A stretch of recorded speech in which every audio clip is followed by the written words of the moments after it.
Hazrat Maulana Taqiuddin আল আরাইবি খ্রিস্টীয় ত্রয়োদশ শতাব্দীর তৃতীয় দশকের কোনো এক সময় আরব দেশ থেকে প্রথমে দিল্লি, এরপর পান্ডুয়া এবং গৌড় হয়ে ধামইরহাট উপজেলার আত্রাই নদী তীরবর্তী প্রাচীন শহর মাহিসন্তোষ পদার্পণ করেন এবং ধর্মপ্রচারের জন্য এখানে একটি মাদ্রাসা গড়ে তোলেন। ঐতিহাসিক মাহবুব সিদ্দিকীর মতে মাহিসন মাদ্রাসাটি গড়ে উঠেছিল আনুমানিক 1225 বা 1227 খ্রিস্টাব্দে, যখন লখনৌতি শাসনকর্তা ছিলেন গিয়াস-উদ্দিন ইয়াজ খলজি। হযরত ইয়াহিয়া মাদানির জীবনী মতে 1235 খ্রিস্টাব্দে শিক্ষা শেষে তিনি মাহিসন মাদ্রাসা ত্যাগ করেন। সুতরাং ঐতিহাসিকদের মধ্যে মাদ্রাসা স্থাপনের উক্ত সনটি সঙ্গত।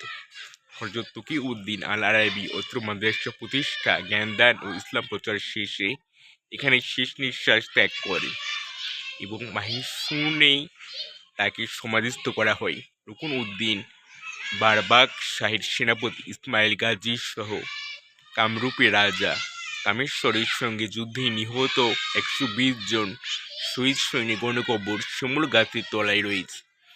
এছাড়াও উপমহাদেশের প্রখ্যাত তাপস হযরত শেখ শাহাবুদ্দিন সোহরাওয়ার্দী অনুসারী সোহরাওয়ার্দী তরিকার কয়েকজন শীর্ষ ওলামায়ে দ্বীনের মাজার শিমুল গাছের তলায় রয়েছে। মাহিসন্তোষ ইসলাম প্রচারকগণ হযরত তকিউদ্দিন আল আরাইবি সময়ের এই অঞ্চলে মাহিসন্তোষ মাদ্রাসা কেন্দ্রিক অথবা একভাবে ইসলাম প্রচারকগণ 1 নাম্বার মখদুম সাদুল্লাহ শহীদ ভারতবর্ষে জন্ম নেওয়া এই ওলামায়ে দীর্ঘ দিন মাহিসন্তোষ শিক্ষকতা করেন। শাহজাদপুর তার মাজার রয়েছে। 2 নাম্বার মাওলানা শেখ জালাল উদ্দিন তারবিজি হযরত জালাল উদ্দিন তারবিজি জন্ম 1262 খ্রিস্টাব্দে ইরানের তাবরিজ শহরে। অসুস্থ অবস্থায় খানকা মালদায় যান এবং সেখানে তিনি ইন্তেকাল করেন। মাজার দেওতলা, মালদহ। মাওলানা শেখ আকি সিরাজ উদ্দিন ওসমান জন্ম পান্ডুয়ায়। কিছুদিন মাহিসন্তোষে হযরত তকিউদ্দিন আল আরাইবি মাদ্রাসায় মুহতামিম ছিলেন। 4 নাম্বার মাওলানা শেখ আলাউল হক জন্ম লক্ষণাবতী। ঐতিহাসিক কাজী মিস্ত্রির মতে সেই সময় মাহিসন্তোষ মাদ্রাসার অনেক জবরদস্ত মুহতামিম ও সুরহাদি তরিকার প্রচারক বিখ্যাত আলেমগণ বয়সে এখানে মৃত্যুবরণ করলে মাহিসন্তোষ কবরস্থানে সমাহিত করা হয়। ঐতিহাসিক কাজী মিস্ত্রির এর মতে বর্তমান শিমুল গাছটি তলে এবং হযরত শিরিন খিলজির কবরের পাশে সোহরাওয়ার্দী তরিকার মত প্রকাশক অনেক জবরদস্ত আলেমের সমাধি রয়েছে। 5 নাম্বার মাওলানা শেখ শরফুদ্দিন আবু তায়ামা জন্ম খোরাসানা, মাজার সোনারগাঁও, নারায়ণগঞ্জ।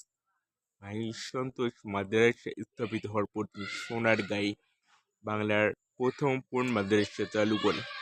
6 নাম্বার কাজী রুকন উদ্দিন সমরকন্দি সেই সময় ইসলামের সুমহান বার্তা পৌঁছার লক্ষ্যে সুদূর বোখারা, সমরকন্দ, আজারবাইজান, কাশগড়, নিশাপুর ইত্যাদি স্থান থেকে বহু আলেম ওলামা গৌরবঙ্গে ইসলামের সুমহান বাণী প্রচারের লক্ষ্যে এই অঞ্চলে এসে অবস্থান করেন। বাকিটা জীবন এই অঞ্চলে অতিবাহিত করে প্রবীণ অবস্থায় ইন্তেকাল করলে এখানে তাদেরকে সমাহিত করা হয়। ঐতিহাসিক কাজী মোহাম্মদ মিস্ত্রির মতে সেনাপতি হযরত শিরান খলজি মাজারি পাশে বর্তমান প্রাচীন শিমুল গাছটির নিচে সোহরাওয়ার্দী তরিকার অনেক শায়খের সমাধি রয়েছে।